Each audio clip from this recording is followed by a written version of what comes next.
Bonjour. Savez-vous que seulement 20% des gens qui font leurs courses ont besoin d'être assistés dans cette phase de découverte?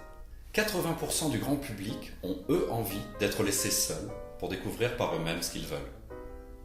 C'est là que le travail de conseillère en vente commence. Françoise ne semble pas avoir ce que désire sa cliente. Ou bien elle n'a pas compris ce qu'elle recherche. Mais a-t-elle seulement posé les bonnes questions? I want something snazzy and out of the ordinary. Attention, la cliente s'impatiente. Elle montre que le temps passe et que ça n'avance pas. Françoise doit développer son sens du contact et de l'empathie pour arriver à quelque chose. Observez le langage corporel de la cliente. Elle montre un intérêt grandissant. Mais Françoise adopte l'attitude du « oui, je sais ce qui est le mieux pour ma cliente ». Mais ce n'est pas ce que signifie avoir le contact ou de l'empathie. En tout cas, son contact client fonctionne.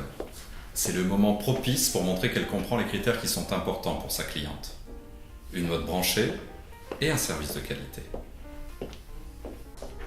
Ne pas rester braqué sur un point. Reporter le choix du pantalon est une bonne idée. Pour garder le contact avec la cliente, il est intéressant de proposer des choix de veste qui la satisferont. Françoise doit trouver ce qui lui ira le mieux par rapport à son physique, ses envies, et être à l'écoute pour mieux réagir, car le travail de compromis commence maintenant. Parfait! La cliente aime la mode et s'efforce de créer son propre style, à la fois élégant et sexy. Françoise a su correctement la conseiller en étant créative. Françoise a bien mené sa vente.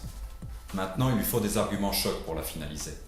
Par exemple, la détaxe quand vous avez affaire à des clients étrangers. C'était très bien. Françoise a réussi à créer de l'empathie avec cette cliente. Cela s'est vu car vers la fin, elle s'est dirigée vers un style qu'au départ elle refusait. Françoise a dit ce qu'il fallait pour signaler qu'elle avait parfaitement compris ce que souhaitait sa cliente. C'était périlleux, mais qui a dit que la vente était facile ?